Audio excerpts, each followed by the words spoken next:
또 모세가 가서 온 이스라엘에게 이 말씀을 전하여 그들에게 이르되 이제 내 나이 120세라 내가 더 이상 출입하지 못하고 여호와께서 내게 이르시기를 너는 이 요단을 건너지 못하리라 하셨다. 여호와께서 이미 말씀하신 것 같이 내 하나님 여호와께서 너보다 먼저 건너가사 이 민족들을 내 앞에서 멸하시고 내가 그 땅을 차지할 것이며 여호수아는 내 앞에서 건너갈지라. 여호와께서 이미 멸하신 아모리 왕 시온과 및 그 땅에 행하신 것과 같이 그들에게도 행하실 것이라. 또한 여호와께서 그들을 너희 앞에 넘기시리니 너희는 내가 너희에게 명한 모든 명령대로 그들에게 행할 것이라. 강하고 담대하라. 두려워하지 말라. 그들 앞에서 떨지 말라. 이는 내 하나님 여호와가 그와 함께 결코 너를 떠나지 아니하시며 버리지 아니하실 것이라. 모세가 여호수아를 불러 온 이스라엘의 목전에서 그에게 이르되 너는 강하고 담대하라. 너는 이 백성을 거느리고 여호와께서 그들의 조상에게 주리라고 맹세하신 땅에 들어가서 그들에게 그 땅을 차지하게 하라. 함께 읽습니다. 8절. 그리하면 여호와 그가 내 앞에서 가시며 너와 함께 하사 너를 떠나지 아니하시며 버리지 아니하시리니 너는 두려워하지 말라 놀라지 말라. 아멘. 할렐루야. 말씀을 삼아요 예배전에 나오신 나건교회 성도님도 환영하고 또한 축복합니다. 오늘 앞서 가시면 그 뒤를 따르는 믿음이라는 제목으로 함께 말씀을 좀 살펴보고자 합니다. 믿음과 현실 속에 발생되는 고민 그리고 불확실함이 있죠. 오늘 그 주제를 가지고 조금 더 여러분들과 좀 나눠보고자 하는데요. 오늘 우리가 살펴보고자 하는 신명기는요, 40년의 광야 생활을 마치고 약속의 땅 앞에서 전하고 있는 어떻게 보면 모세의 마지막 유언과 같은 성경이 바로 이 신명기입니다. 광야에서 한 세대가 끝나고 새로운 세대가 교체된 이후에 이제 이들은 요단강 앞에 서게 되었습니다. 모세는 세대가 바뀐 이스라엘, 이 민족을 향하여서 오늘 그간 있었던 일들과 함께 하나님께서 어떠한 분이신지를 전하고요, 또 자신들에게 주어진 약속이 무엇인지를 다시금 상기시켜주고자 하였습니다. 그래서 이 신명기는요, 전체적으로 크게 총 3번의 설교와 또 오늘 우리가 살펴보고 있는 31장부터는 어떻게 보면 책의 부록과 같은 어떤 부가적인 설명들이 함께 수록되어 있는 성경이 바로 이 신명기서입니다. 1장부터 30장까지는요, 3번의 앞선 설교, 즉 하나님의 약속과 지금까지 있었던 사건들을 통하여 우리가 알아야 할 어떤 교훈들에 대해서 자세히 설명되어 있고요. 오늘 여러분과 함께 읽었던 그 31장부터는 조금은 어떻게 보면 자신에 대한 어떤 사적인 이야기를 좀 담아서 부가적인 어떤 이야기들을 나누고 있는 부분입니다. 그 첫 내용 신명기 31장 1절과 2절을 함께 보기를 원합니다. 또 모세가 가서 온 이스라엘에게 이 말씀을 전하여 그들에게 이르되 이제 내 나이 120세라 내가 더 이상 출입하지 못하겠고 여호와께서도 내게 이르시기를 너는 이 요단을 건너지 못하리라 하셨느니라 라며 말하고 있습니다. 모세는 40년 동안 이집트의 왕자로서 생활했고요, 또한 40년을 미디안 광야에서 목자로 생활했습니다. 그리고 남은 40년을 광야에서 민족을 이끄는 지도자의 삶을 살아내었습니다. 그런 자신의 삶을 내 나이 120세가 되었고 더 이상 너희들과 함께하지 못하며 이 여정의 마지막 순간이 찾아왔다는 사실을 통하여 자신의 삶을 정리하고 있습니다. 사실 예수를 믿는다고 하면서 꽤 많은 사람들이 자신이 교회 안에서 하는 일들 혹은 세상에서 내가 하고 있는 일들, 어떤 지나간 일들을 추억하며 자신을 드러내기 원하는 경우들이 종종 있습니다. 그리고 그것이 잠시나마 자신에게 위안이 된다면 그럴 수도 있다고 생각됩니다. 그런데 이것이 반복되고 자신을 드러내기 위한 제어되지 않는 상태에서 계속 자신을 드러낸다는 것은 사실 믿음과 별개로 자신의 의로움을 드러내기 좋아하는 것일 수도 있다는 것이죠. 교회 안에서도 그렇지만 세상 안에서도 더욱 자신의 위치와 형편의 어떤 잘됨, 그리고 이를 통해서 사람들에게 인정을 갈구하는 모습들인 것이죠. 우리는 매 순간 믿음의 자리에 서 있겠다고 말하나 또 그렇게 살고 싶다고 기도하고 요청하나 실상 우리의 삶에 큰 변화를 느끼지 못하는 중요한 이유, 그것은 나 자신이 사람들에게 인정받아야만이 잘된 인생이라고 생각하기 때문입니다. 만약 우리의 믿음과 현실 그 두 가지 사이에 어떤 신앙적인 괴리감이나 혹은 내 삶의 변화가 찾아오지 않는 이유, 그것을 찾고자 한다면 가장 먼저 첫 번째는 자신의 인정받고자 하는 그 문제로부터 우리는 자유로워야 한다고 볼 수 있습니다. 오늘 모세는 자신의 삶을 단순히 120세이며 하나님께서 여기까지 이끄셨다라며 자신의 삶을 간단하게 담백하게 종료하고 있습니다. 그러나 오늘을 살아내는 우리의 삶을 하나님 앞에 조명했을 때 우리의 삶이 담백하게 하나님 앞에서 내가 이렇게 해왔습니다가 아니라 어느 순간부터 내 삶의 부분들을 드러내며 나 이렇게 살아왔고 이런 부분들 가운데서 세상 가운데서 인정받았다라며 드러내기 앞선다는 것이죠. 돈 앞에서, 현실 앞에서, 사람들 앞에서 나 자신이 어떻게 평가받고 있는지에 대해서 무척 신경을 쓰다 보면 가장 중요한 것 바로 하나님께 내가 과연 어떻게 평가받고 있는가, 이것에 대한 가치를 잃어버린 채 오늘 또 무관심으로 살아내고 있을 수 있다는 것이죠. 모세는 자신의 120세가 되었을 때 약속의 땅을 넘어가지 못함에 대해서 오늘 언급하고 있습니다. 그렇다면 여러분 질문하겠습니다. 지금 모세가 마지막 유언처럼 말하며 오늘 본문 31장에서 이제 내 나이 120세가 되었고 이제 하나님의 뜻대로 나는 약속의 땅에 가지 못합니다 라고 밝히고 있는 이 장면, 여러분 모세의 삶이 실패한 삶입니까? 약속의 땅에 들어가지 못하는 모세는 실패한 삶인 것일까요? 하나님께 실패한 삶으로 지금 평가받고 있는 것일까요? 민족과 사람들 앞에서 실패한 삶이라고 말할 수 있겠습니까? 정작 이집트 왕자로 살아갈 때 가장 행복한 삶이라고 그를 정의 내릴 수 있겠습니까? 그가 미디안 광야에서 가족을 꾸리고 삶을 스스로 살아갈 수 있는 능력이 생겼을 때 그때 가장 행복한 삶이라고 말할 수 있겠습니까? 저는 아니라고 생각합니다.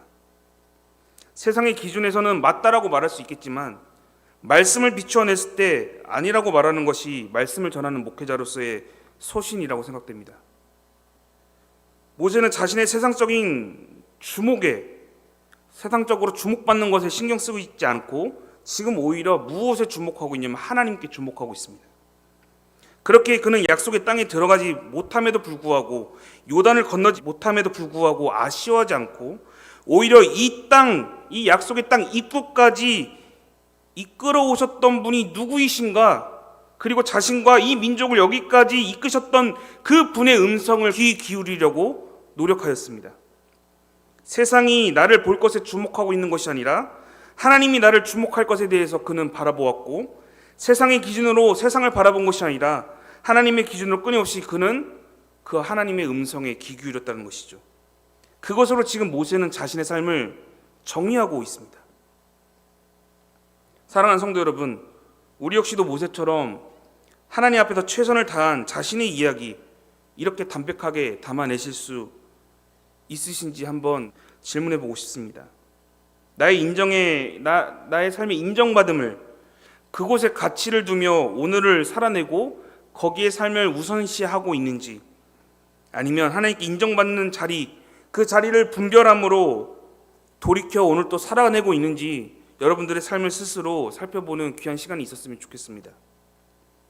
만약 우리가 주 앞에서 충성된 삶을 살기로 작정한 자들이라면 하나님의 은혜 외에는 내 것을 주장할 필요가 없음을 기억하셔야 하는 것이죠. 고린도전서 1장 20절 말씀입니다. 하나님의 약속은 얼마든지 그리스도 안에서 예가 되니 그런즉 그로 말미암아 우리가 아멘하여 하나님께 영광을 돌리게 되느니라 라며 말씀하십니다. 분명히 하나님의 약속이 있기에 그 약속하신 것을 오늘 또 우리는 의지함으로 예수 그리스도 안에서 예가 되었기에 우리는 그것을 아멘으로 화답하며 영광 돌리는 삶이 우리의 삶 가운데 있어야 한다는 것이죠. 그래서 내 삶을 내가 주장하는 것이 아니라 내 삶을 주장하시는 그분 앞에 아멘으로 화답하며 오늘 또 살아내는 것이 바로 성도된 우리의 삶의 모습이라는 것입니다. 성경을 보면 신명기 31장에 여러분 성경책 있으면 한번 살펴보시죠. 31장 소제목에는 여호수아가 모세의 뒤를 잇다라고 소제목이 써져 있습니다. 즉 자신의 후임자인 여호수아를 소개하며 리더십을 양도하는 것 같이 지금 설명되고 있는 것이죠. 그러나 이 내용을 잘 살펴보면 진정한 인도자가 누구인지를 모세는 말하고 있는데요. 신명기 31장 3절 말씀입니다. 여호와께서 이미 말씀하신 것 같이 내 하나님 여호와께서 너보다 먼저 건너가서 이 민족들을 내 앞에서 멸하시고 내가 그 땅을 차지하게 할 것이며 여호수아는 내 앞에서 건너갈 것이다 라고 말합니다. 잠시 이 말씀 볼까요? 여러분, 이 말씀을 보았을 때 지금 누가 주인공으로 나오고 있는 것 같습니까? 지금 모세가 누구를 향해 말하고 있는 것 같습니까? 여호수아를 향해서 지금 말하고 있는 것 같습니까?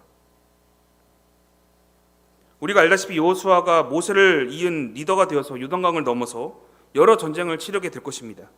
전쟁은 어쩔 수 없이 사람이 하는 칼과 방패를 하는 전쟁이기에 여호수아가 직접 전투에 참여해서 그 전쟁을 이끌어내는 것이 바로 현실 안에서의 전투, 현실성의 문제인 것이죠. 그래서 그 선봉장으로 지금 여호수아가 세워졌습니다. 그런데 지금 3절에서는 지금 실상 누구를 소개하고 있는 것 같습니까, 여러분? 누가 리더자이며 누가 대신해서 싸우겠다고 지금 말하고 있습니까? 여호와께서 너보다 먼저 건너가서 이 민족들을 내 앞에서 멸하시고 땅을 차지할 것이라. 이후에 여호수아는 내 앞에서 건너갈 것이다. 지금 누가 이 전쟁을, 누가 이 삶을, 누가 이 현실을 이끈다고 지금 말하고 있습니까? 이 전쟁은 사람에게 속한 전쟁이 아니며 이 약속하신 분은 사람과 같지 않기에 전능하신 만군의 여호와께서 친히 전쟁을 먼저 치르고 이기셨고 그 땅을 허락하겠다고 지금 우리에게 말씀하고 있는 것이죠. 지금 모세는 요단 평야에 모여 있는 온 이스라엘 백성들을 향하여서 여호수아가 아니라 지금 하나님을 소개하고 있는 것입니다. 한 세대가 죽고 새로운 세대가 일어난 그 이스라엘 백성들을 향해 너희가 잊지 말아야 할 분은 여호수아가 아니라 만군의 여호와 하나님이란 사실을 다시금 알려주고 있는 것이죠. 진정한 리더자가 누구인가? 진정한 우리의 삶의 주권자가 누구인가?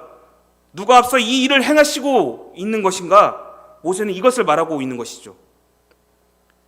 동일하게 우리의 삶의 믿음과 현실 사이에서 발생되는 여러 가지 괴리감과 불확실함, 그 이유 중에 두 번째 이유는 바로 내 삶에 앞서서 행하시는 분이 누구이신지를 우리는 모르면서 착각하며 살아갈 때가 많다라는 것입니다. 여전히 우리는 불안하고 두려움 속에 빠져 살고 있는 이유, 인생의 불확실함 때문인 것이죠.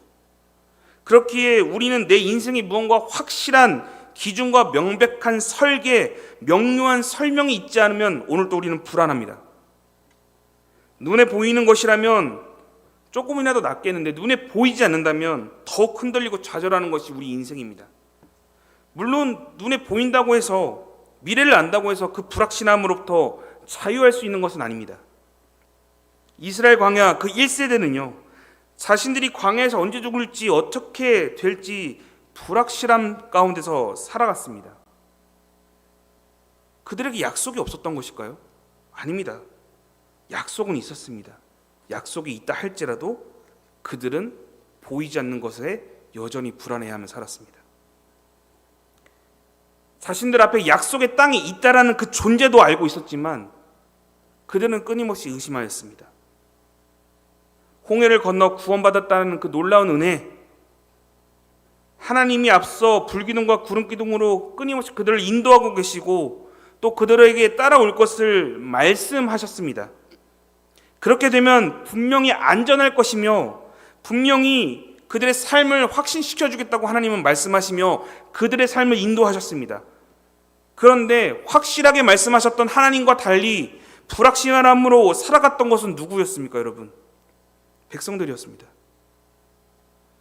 그리하여 그들에게 가진 핑계, 먹을 것과 마실 것에 대한 원망, 끊임없는 자신의 현실에 대한 문제, 불안감과 두려움, 그것으로 하나님께 원망하며 맞설 뿐이었습니다. 내 삶에 지금 무엇이 있는지 모르기에 그 모든 것이 자신이 설정해 놓은 현실적인 그 만족감이 드러내기 전까지 아무리 하나님이 말씀하신다 할지라도 그것은 내 삶에 충족되지 않는 것인 것이죠. 우리는 간혹 우리 앞길과 가정, 사업, 자녀의 앞길의 잘됨을 함께 기도하며 또 그것을 알기 원하는 기도를 드릴 때가 종종 있습니다. 그러나 미래를 안다고 해서 여러분 불안함은 사라지는 것은 절대로 아닙니다. 미래를 알려줘도 인생은 끊임없이 의심하고 불안해하는 할 수밖에 없는 자들입니다. 몇 가지 한번 살펴볼까요? 미래를 알았음에도 불구하고 불안해했던 자들. 앞서 보았듯이 첫 번째 세대 이스라엘 세대는요, 약속의 땅을 가데스 바네아에서 직접 눈으로 보았습니다. 자신들이 생각하는 미래와 꿈꾸었던 미래를 꿈꾸며 가데스 바네아에서 약속의 땅을 바라보았습니다. 그러나 그들의 현실 가운데는 무엇이 있었습니까? 자신들은 메뚜기와 같다라며 자신들이 원하는 미래로 흘러가지 않음에 대해서 하나님께 원망하며 질책하였습니다. 그들에게는 더 큰 내면의 갈등과 그로 인한 원망과 불순종이 드러난 것이죠. 그들이 미래를 보장받지 못하였기에 원망하였습니까? 아닙니다. 눈으로 보았음에도 불구하고 가데스 바네아에서 약속의 땅을 보았음에도 불구하고 그들은 흔들렸습니다. 그렇다면 여러분, 믿음의 조상 아브라함이라고 말했던 그는 어땠습니까? 본처인 사라를 통해서 자녀를 약속받았습니다. 끝내 그 약속을 받았음에도 불구하고 첩을 통한 이스마엘을 후손으로 자신의 삶을 그려내었고 그 후대를 보장받고 싶어 했습니다. 누가요? 아브라함이요. 사울왕은 어떠했습니까? 자신의 잘못됨으로 인해서 다음 왕의 자리가 자신의 직계 후손이 아닌 다윗이라는 인물을 통해서 바뀌게 된다는 사실을 알았을 때 그는 회개하고 하나님 앞에 돌아갔어야 하며 하나님께서 세우신 그 왕을 위해서 자신은 준비했어야 합니다. 그런데 그는 더 큰 내면의 갈등과 불안함이 찾아왔고 이내 미치광이가 되었습니다. 끝까지 다윗을 쫓아 죽이고자 하는 미치광이가 된 것이죠. 그렇다면 여러분, 가룟 유다는 어떠합니까? 이성적인 판단이 아주 앞섰던 인물이었던 것 같습니다. 그리하여 예수님께서 비참하게 죽으실 것을 그는 알았고 현실적으로 깨달았게 되었습니다. 야, 이거 예수를 계속 따라간다고 해도 나한테 득이 될 게 하나도 없겠다. 예수 죽으면 내가 변화될 게 없고 받을 것이 없는데, 그 불안함으로 가룟 유다가 한 것은 예수를 파는 일이었습니다. 미래를 안다고 무조건적인 평안이 보장되거나 꿈꿀 수 있는 것은 아닙니다. 미래를 알아도 이것을 주관하신 분을 신뢰하지 않는다면 오늘도 우리는 불안해하며 살 수밖에 없는 것이죠. 미래를 아는 것이 중요한 것이 아니라 미래까지도 주관하시는 분이 누구임을 알고 의지하는 것이 참된 평안의 길임을 여러분 기억하셔야 합니다. 그렇게 사랑하는 성도 여러분, 우리가 반드시 기억해야 할 것은 미래까지도 모든 것을 아시는 우리의 하나님은 우리의 인생을 앞서서 인도하시고 돌보시고 위로하시는 분임을 우리는 믿고 오늘 또 살아내는 것, 이것이 가장 중요한 것입니다. 우리의 삶의 유일한 인도자, 유일한 지도자는 여호수아가 아니라 모세가 아니라 오직 하나님 되심을 여러분 기억하셔야 합니다. 그렇기에 모세는 백성들을 향하여 자신은 더 이상 동행하지 않으며 미래에는 여호수아가 너희의 인생을 책임져 줄 것이다, 이렇게 말하지 않습니다. 함께 오늘 말씀을 읽었듯이 오직 하나님께서만이 하실 수 있고 하나님만이 함께 하신다는 그 사실에 주목하여 그는 마지막 유언을 하고 있습니다. 나는 동행하지 못하나 하나님은 분명히 동행하실 것이다. 그 모세의 말처럼 여러분들의 삶 속에서 분명한 그 영원하신 하나님께서 동행하고 있고 오늘 또 나를 살아낼 수 있도록 이끄신다는 그 사실을 믿으며 살아내시는 믿음의 성도님들 삶이 되기를 소원합니다. 신명기 31장 4절부터 5절 말씀 한번 살펴볼까요? 또한 여호와께서 이미 멸하신 아모리 왕 시온과 옥과 및 그 땅에서 행하신 것과 같이 그들에게도 행하실 것이라. 또한 여호와께서 그들을 너희 앞에 넘기시리니 너희는 내가 너희에게 명한 모든 명령대로 그들에게 행할 것이라. 하나님께서 이미 과거 이전 세대 때 멸하셨던 시온과 옥, 그들과 그때처럼 하나님께서 싸우시겠다, 그리고 계획하고 있다라며 말씀하시면서 내가 너희에게 명한 모든 명령대로 그들에게 행하라라며 지금 말씀하고 있습니다. 이 말씀을 좀 곰곰이 좀 씹어보면서 살펴보면요, 과연 이 말씀이 굳이 왜 필요했을까라는 생각이 들기도 합니다. 아마도 불순종했던 그 1세대의 이스라엘 민족, 그들의 의심처럼 혹여 다음 세대인 이들도 하나님에 대한 의구심을 품진 않았을지, 그리하여 확신을 주기 위한 것일 수도 있을 거라고 생각됩니다. 하나님이 이제는 전과 다르게 행동하시지 않을까? 하나님이 전 세대에 불순종이 있었기에 이제 우리 세대에 이르러서는 하나님께서 너희들이 알아서 책임져 라고 말씀하시지 않을까? 이런 염려 가운데 하나님께서는 아마 그 세대에게 확신을 주고자 하셨던 것 같습니다. 그들에게 염려와 의심이 있었기에. 가끔 우리도 기도 가운데 염려하는 것들이 존재합니다. 그것은 하나님 본연의 일을 하시지 않을 거라는 걱정의 기도인 것이죠. 그렇게 우리는 가끔 이렇게 기도합니다. 하나님, 이제 응답하실 때 되지 않으셨습니까? 하나님, 이제는 이루어 주실 때 되지 않았습니까? 하나님, 왜 들어주시지 않는 것입니까? 내 기도 듣고 있다면 들어주셔야죠. 듣고 계시죠, 하나님? 이라며 우리는 질문하며 말합니다. 마치 하나님 본연의 일을 안 하시는 것처럼, 그래서 하나님이 이제 일하실 시간입니다 라며 말하고 있는 것이죠. 우리는 자신에게 허락된 말씀과 하나님의 약속, 그것을 잘 반응하며 오늘 또 우리는 그 약속을 지키며 살아내고 있는지에 대해서, 그 여부에 대해서 걱정하며 하나님 오늘 또 그 말씀에 순종하며 살 수 있도록 도와달라는 기도가 아니라 하나님이 지키시지 않을까 봐, 하나님이 당신의 그 일을 해내지 못할까 봐, 나 때에 해내지 못할까 봐 그것을 걱정하며 오늘도 우리는 기도하며 살아갑니다. 이런 우리에게 오전의 말씀처럼 전하고 있는 것이죠. 내가 모든 명령한 대로 행하라, 순종하라는 것이죠. 그렇게 세 번째, 우리의 삶의 믿음과 현실 사이에서 발생되는 어떤 괴리감, 불확실함, 그것들이 우리의 삶에 차지하고 있는 세 번째 이유는요, 바로 우리 삶 속에 순종이 따르지 않기 때문인 것이죠. 모세의 유언 끝에 이스라엘 민족은요, 다 이것을 들었고 신명기의 말씀을 다 듣고 네, 모세, 우리가 행동하겠습니다 라며 다짐했을 것입니다. 또한 정복 전쟁이 끝나고요, 가나안 땅을 다 정복한 이후에 이제 죽기 직전에 여호수아 역시도 온 백성들을 모아놓고 이제 나의 집은 오직 여호와 하나님만을 섬길 것인데 너희는 어떠한 자를 섬길 것인지 택하라는 그 질문 가운데서 백성들은 이렇게 화답합니다. 그 내용 여호수아 24장 24절입니다. 백성이 여호수아에게 말하되 우리 하나님 여호와를 우리가 섬기고 그의 목소리를 우리가 청종하리이다 하는지라. 그 목소리에 순종하겠다라고 고백합니다. 여러분 근데 아시지 않습니까? 그럼에도 불구하고 그 다음 바로 사사시대에 이르러 어떠한 일들이 벌어졌는지 여러분 너무나도 잘 알고 계시지 않습니까? 이들은 아무렇지 않게 순종하지 않았습니다. 아무렇지 않게 말씀 팽개쳤고요, 오히려 하나님이 그려놓은 설계가 아니라 자신들이 원하는 그림, 자신들이 원하는 왕, 자신들이 원하는 나라, 그 모양을 꿈꾸며 그들은 주장하였다는 것이죠. 우리의 삶에 순종이 따르지 않고, 아니 순종할 생각이 없기에 우리의 삶 속에서 여전히 현실과 믿음 사이의 갈등과 고민, 불확실함, 불안함이 찾아오는 것이죠. 저는 이것을 담임 목사님의 표현을 좀 인용해서 믿음의 실력이 없는 것이다 라고 말하고 싶습니다.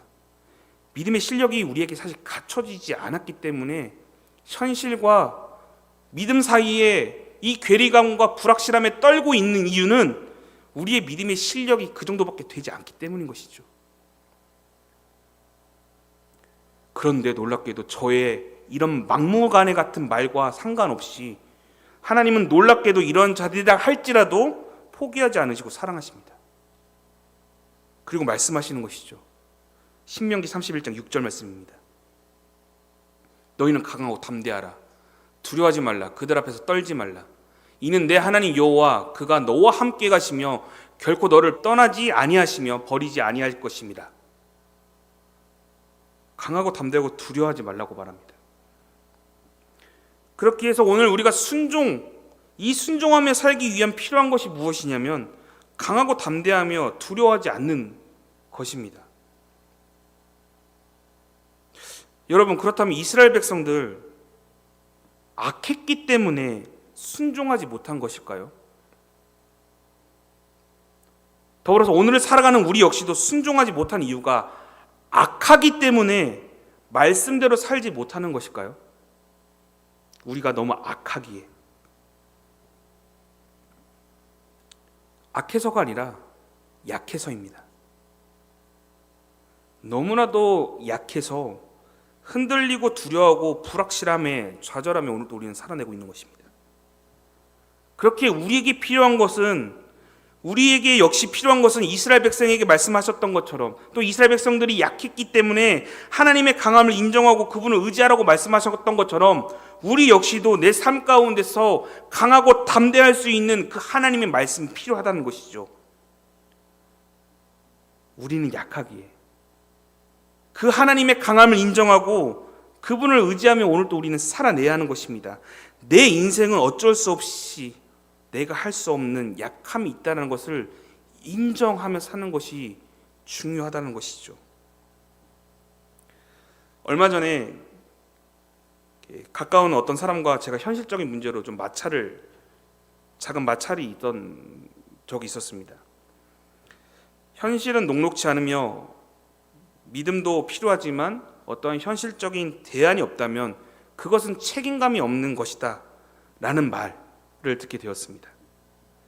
그럼에도 하나님을 끝까지 신뢰하고 허락하신 약속이 있다면 조금 현실적인 감각이 떨어진다 할지라도 하나님으로부터 행복할 수 있다라는 이 두 가지 의견이 충돌하게 되었습니다.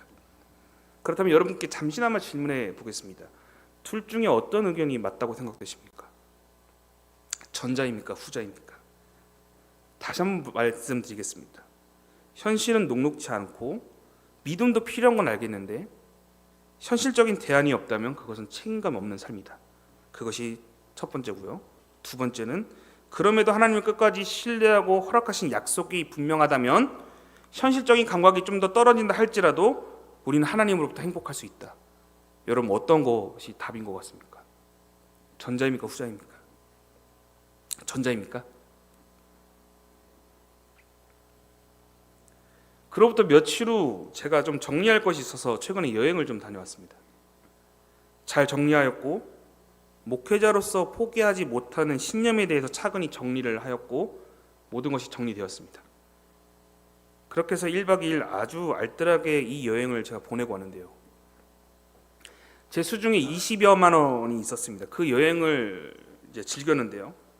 어찌다 보니 제가 이제 싸게 이렇게 좀 검색을 해서 호텔도 이렇게 싸더라고요. 3만 얼마이고 이렇게 싸게 해서 1박 2일 여행하는데 10만 원밖에 들지 않았습니다. 제 자신을 위한 여행치고는 너무 쓰지 않은 액수이긴 하나 나름 알뜰하게 그리고 나름 좋은 시간 보냈다고 생각하고 있던 그때였습니다. 띵동. 갑자기 제 20만 원 중에 10만 원을 썼다고 했죠. 그 남아있던 10만 원을 누군가가 빼간 것입니다. 여러분이 휴대폰 대금이 나갔더라고요. 기억하실지 모르겠는데 제가 담임 목사님 추천으로 휴대폰을 샀었는데 비싼 휴대폰을 샀었는데 제가 좀 어리석게 좀 비싼 걸 샀긴 했는데 그 여행 그 기간 저는 화를 한 번 내지 않고 아주 차분하게 저의 삶과 저의 현실을 냉정하게 살펴보며 정리를 아주 깔끔하게 마무리 짓고 있었습니다. 그런데 그 알람 하나에 처음으로 그 여행 가운데서 화가 치밀어 올랐습니다. 제가 왜 화가 났을까요? 돈이 나가서요? 그것과는 다른 종류의 이유였습니다. 제가 힘든 시간들을 좀 정리하고 마음을 정비하는 것과 달리 현실은요, 제 마음을 이해해주거나 기다려주지 않았다는 것입니다.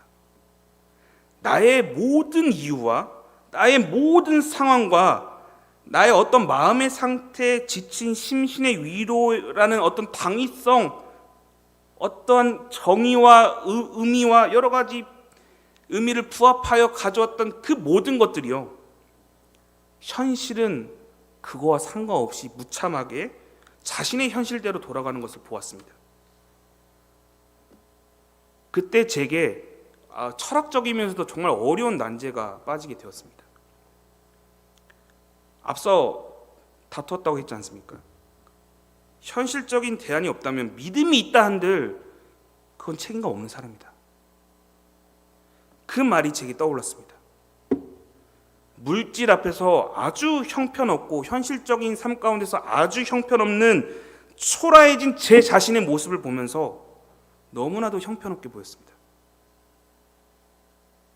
이제 나는 목회자로서 성도들 앞에 무엇이라고 설교해야 할까?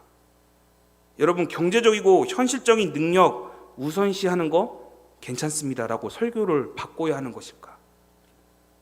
이제 어린 영혼들에게 물질과 부유함에 대한 집착보다 하나님이 주신 것들을 선택하는 삶, 이제는 안 해도 된다 라고 말해야 하는 것일까?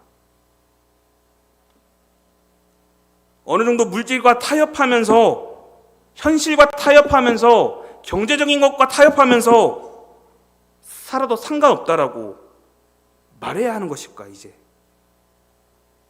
이미 물질과 현실의 문제로 초라해진 제 모습, 제 자신을 비추어 보면서 너무나도 화가 났습니다. 내가 그럼에도 불구하고 오늘 성도들 앞에서 당당하게 물질로 여러분 자유하십시오 라고 당당하게 말할 수 있을까? 물질과 현실적인 상황으로 고통받고 있고 오늘 또 좌절하고 있는 이들을 향해서, 현실적인 문제로 고통받고 있는 그들을 향해서 나는 오늘 무엇이라고 설교할 수 있을까?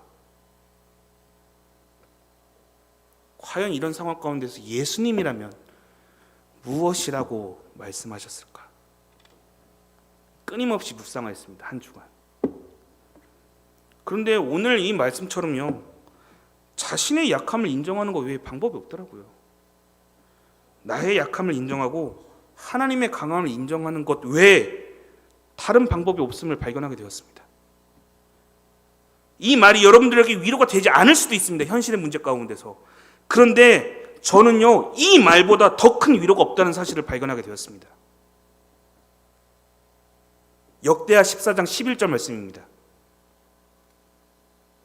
아사가 의에 하나님 여호와께 부르짖어 이르되 여호와여, 힘이 강한 자와 약한 자 사이에는 주밖에 도와줄 이가 없사오니 우리 하나님 여호와여, 우리를 도우소서. 우리가 주를 의지하오며 주의 이름을 의탁하옵고 이 많은 무리를 치러 왔나이다. 여호와여, 주는 우리의 하나님이오셔니 원하건대 사람이 주를 이기지 못하게 하옵소서. 다시 한번 말씀 볼까요? 여러분, 이 장면이요, 유다의 아사왕이 구스, 오늘날로 말하면 에티오피아입니다. 그 나라에서 100만 명이 쳐들어왔습니다. 불가능한 전투를 앞두고 그는 자신의 무능력함을 보았고 하나님께 찾고 있는 장면이 바로 지금 이 11절 말씀입니다. 나의 약함을 인정하고요, 강한 자와 약한 자 사이에서 도와주실 유일한 분이 여호와 하나님밖에 없음을 이는 인정하였습니다. 그리하여 그분께 도와달라고 요청하는 것이죠. 전제는 나의 약함을 알고 그분의 강함을 알았을 때. 넘겨볼까요? 중간부터 읽겠습니다. 여호와여, 주는 우리의 하나님이시오니 사람이 주를 이기지 못하게, 물질이 주님을 이기지 못하게, 이 현실이 주님을 이기지 못하게 하옵소서.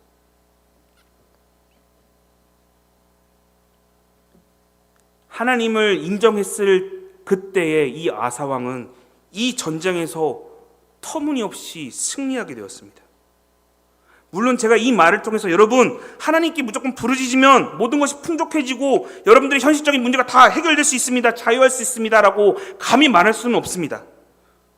그러나 현실적인 대안과 어떤 경제적인 것, 뚜렷한 계획과 분명한 목표로 여러분들이 여러분 스스로에게 주장할 수 없고 오직 우리의 삶을 주장하실 수 있는 유일한 분이 하나님이시기에, 저는 오늘 이 시간에 여러분들에게 분명하게 말할 수 있는 것은 오직 하나님만이 하실 수 있다, 이것만 여러분들에게 드릴 수 있는 것입니다.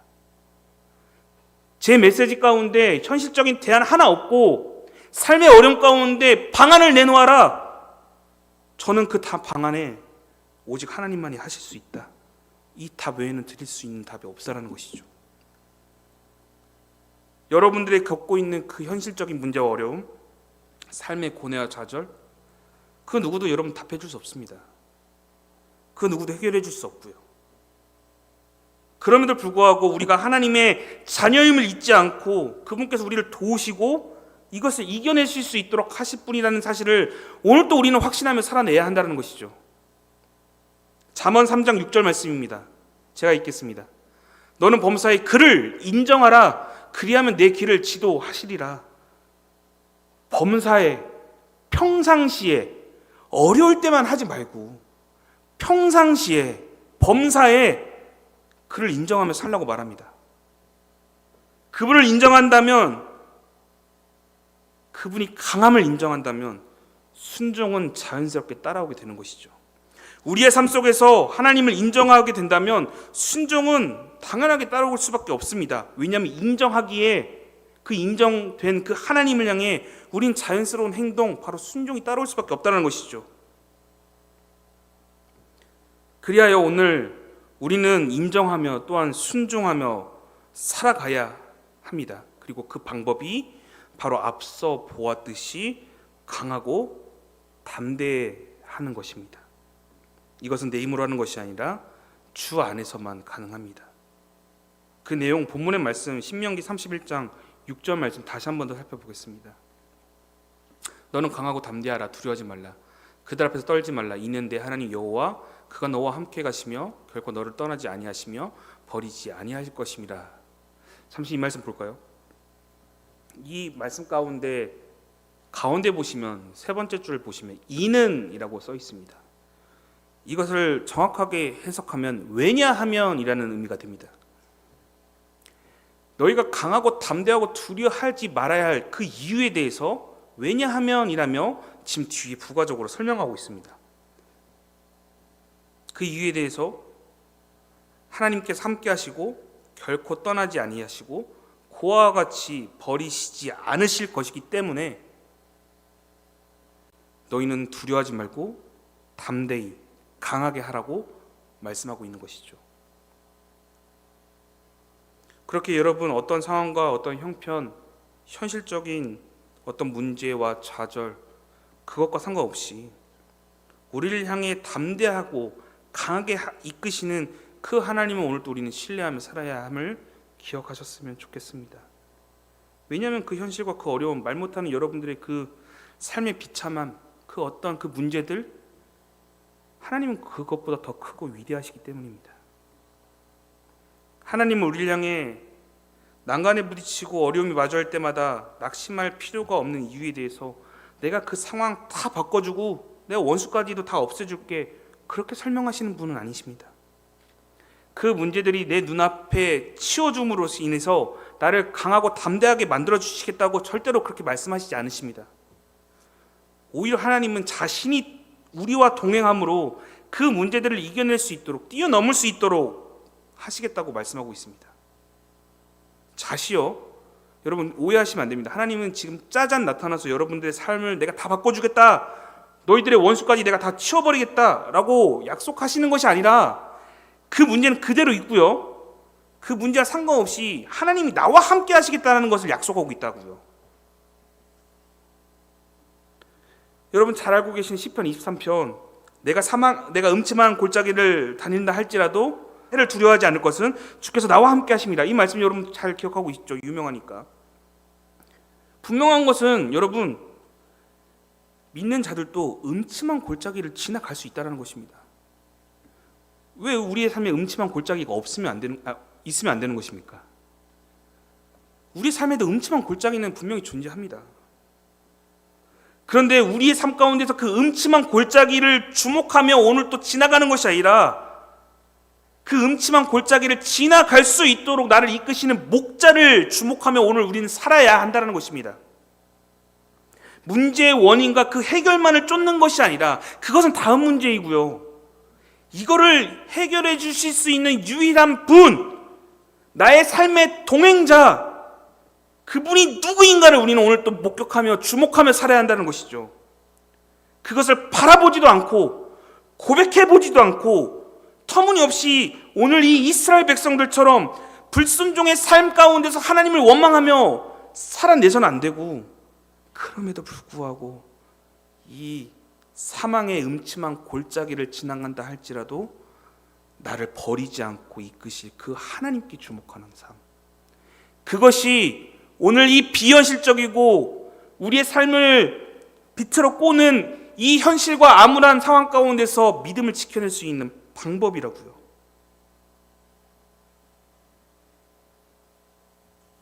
사랑하는 성도 여러분, 이스라엘 백성들은요, 애굽으로부터 자유함을 받아 홍해를 건너는 구원함을 받았습니다. 그 구원받은 이스라엘 백성들, 홍해를 건넌 이스라엘 백성들 앞에 펼쳐진 것은 여러분 무엇이었습니까? 어떤 현실이었습니까? 행복한 현실이었습니까? 아닙니다. 구원받은 그들의 현실은 광야였습니다. 그들이 홍해를 건너 처음 마주한 문제는요, 물이 없음에 대한 현실적인 문제에 부딪혔습니다. 그리고 그들의 삶 가운데서 마라, 곧 쓰디쓴 그 물, 쓰디쓴 인생을 마주하였습니다. 그런데 그들이 왜 쓰디쓴 그 물을 마시고 쓰디쓴 현실 가운데 빠지게 되었습니까? 하나님을 바라보지 않아서요. 오늘 살아가는 우리 삶도 역시 동일합니다. 여러분 삶 지금 마라와 같이 쓰디쓴 현실적인 문제로 오늘도 여러분 두려워하며 살아내고 있지 않으십니까? 그리고 이 목마름을 해결하기 위해, 이 불안감을 잠재우기 위해서 다른 우물도 파보거나 다른 물들을 찾아보는 여러 해결책을 여러분 삶에 두고 살아내려고 하시지 않으십니까? 그런데 정작 이 쓰디쓴 물을 단물로 바꾸시는, 이 마라와 같은 현실 속에서 엘림으로 이끄실 그 하나님을 절대로 내 삶의 주권자로 두지 않은 채 그저 하나님은 약속을 깨뜨리시는 분, 내 삶의 온갖 시련과 믿음을 확인하기 위해서 쓰디쓴 것들만 내 삶에 두어주시는 그러한 분, 나를 연단시킨다는 그 이유 하나만으로 내 삶 가운데서 이렇게 고통받게 하시는 분이라며 오늘도 우리는 착각하며 살아내고 있다는 것이죠. 단 한 번도 하나님은 우리를 향해서 약속을 깨트리신 적이 없는데, 우리가 스스로 하나님이 약속을 깨트리셨다라며 말하고 있는 우리의 비틀어진 사고, 비틀어진 신앙, 비틀어진 믿음, 이것으로 오늘 살아냈기 때문에 오늘 현실의 문제 가운데서 부딪힐 때 우리가 무너질 수밖에 없는 것이죠. 그것이 바로 우리 믿음의 실력인 것입니다. 우리 현실적인 삶의 믿음의 실력이 그 정도밖에 되지 않기 때문에 우리가 오늘 또 넘어지는 것이죠.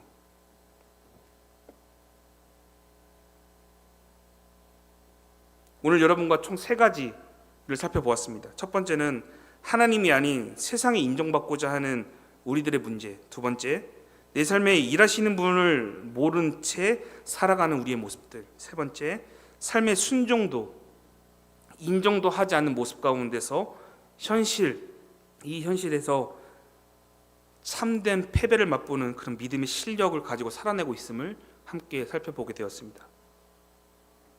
그리고 이것을 해결할 수 있고 결단할 수 있는 해결책으로 우리는 강하고 담대할 것. 이 전제는 물론 하나님께서 함께 한다라는 전제 가운데 강하고 담대하시는 그 하나님을 의지해서 살아내야 한다고 우리는 이런 내용들을 함께 살펴보게 되었습니다. 여러분들께 이제 마지막으로 좀 말씀드리고 싶은 것은요, 오늘 이 설교의 제목처럼 앞서가시면 그 뒤를 따르는 믿음이 사실 우리의 삶 가운데 필요한데 그러지 못하고 살아갈 때가 종종 있습니다. 여러분, 암벽 등반하는 분들, 히말라야 등반하는 탐험대들 여러분 TV로 보신 적 있으십니까? 모두 가장 앞선 사람을 따라, 그리고 그 사람이 밟은 그 발자국을 따라 그대로 걸어갑니다. 우리의 삶도 그래야 한다는 것이죠. 하나님을 앞에 두는 삶, 그리하여 그 뒤를 따라가는 인생이 되어야 하는 것입니다. 신명기 31장 7절부터 8절 말씀입니다. 모세가 여호수아를 불러 온 이스라엘의 목전에서 그에게 이르되 너는 강하고 담대하라. 너는 이 백성을 거느리고 여호와께서 그들의 조상에게 주리라고 맹세하신 땅에 들어가서 그들에게 그 땅을 차지하게 하라. 8절입니다. 그리하면 여호와 그가 내 앞에 가시며, 여호와가 그가 내 앞에 가시며 너와 함께 하사 너를 떠나지 아니하시며 버리시지 아니하시리니 너희는 결코 두려워하지 말라, 놀라지 말라 라고 말합니다. 하나님께서는 그의 자녀들에게 약속하신 것을 잊지 않으셨기에 7절의 말씀처럼 내가 너희에게 주기로 했던 그 땅 나는 결코 잊지 않았고 반드시 줄 것이다. 그리고 그 약속을 믿고 너희는 뒤따라오면 된다라고 지금 말씀하고 있는 것이죠. 죄송합니다. 8절 말씀 한번 다시 볼까요? 네, 그 약속이 있기에 그가 내 앞에 가도록, 우리의 삶의 앞에 가도록 둘 때에 그 하나님은 우리와 함께 하시고 우리를 떠나지 않으시며 버리시지 않는다는 것이죠. 여기서 두 번째로 여러분들께 결단할 내용은 바로 이것입니다. 이 내용을 우리는 신뢰하고 의심하지 않는 것, 이것이 가장 중요합니다. 강하고 담대하게 하시는 그 하나님을 잊지 않고 의심하지 않고 신뢰하는 삶. 하나님은 분명 우리에게 현실적인 상황과 환경, 난처한 어려움, 그 고통으로부터 우리를 포기하시거나 놔두시는 분은 아니시기에 우리 역시도 그분을 신뢰하고 끝까지 따르며 살아내야 하는 것이죠.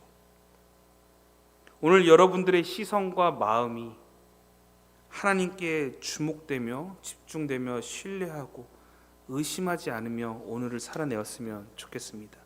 이제 말씀 마칩니다.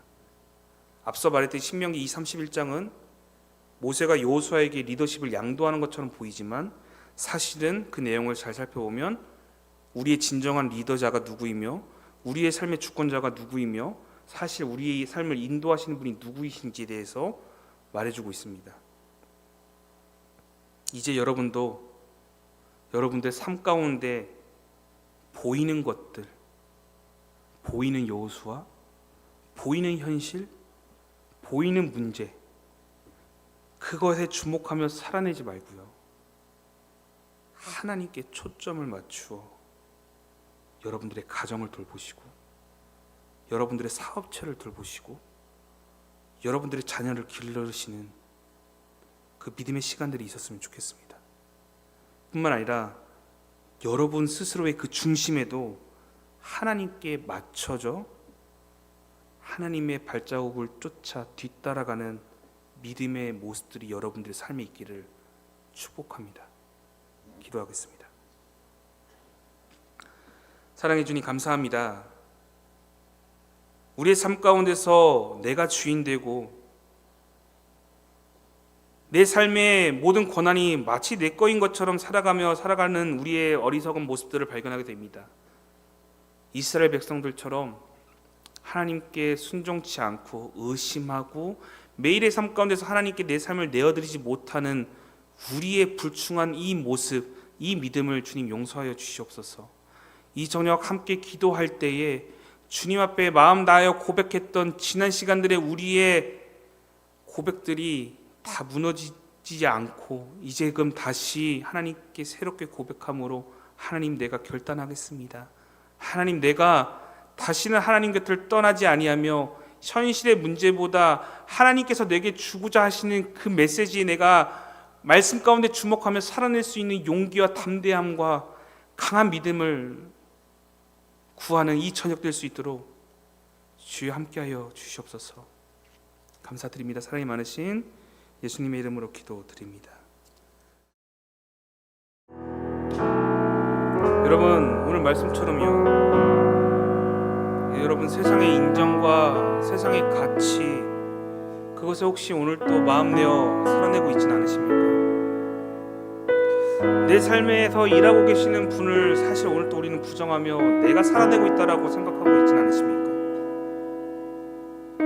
내 삶의 순종도 하나님을 향한 인정 하나 없이 마치 내가 그렇게 살아가는 것처럼 나를 포장하며 나의 신앙을 포장하며 오늘 또 여러분 살아내고 있진 않으십니까?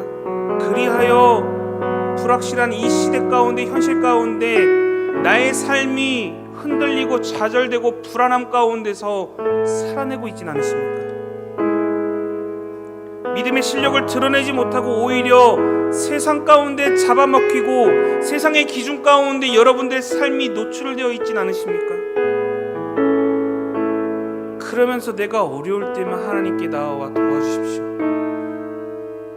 내가 행복할 때는 하나님을 찾지 않고 내가 어려울 때에만 하나님 도와달라고 혹여 그렇게 우리의 삶을 하나님께 기도하며 내어드리진 않고 계십니까?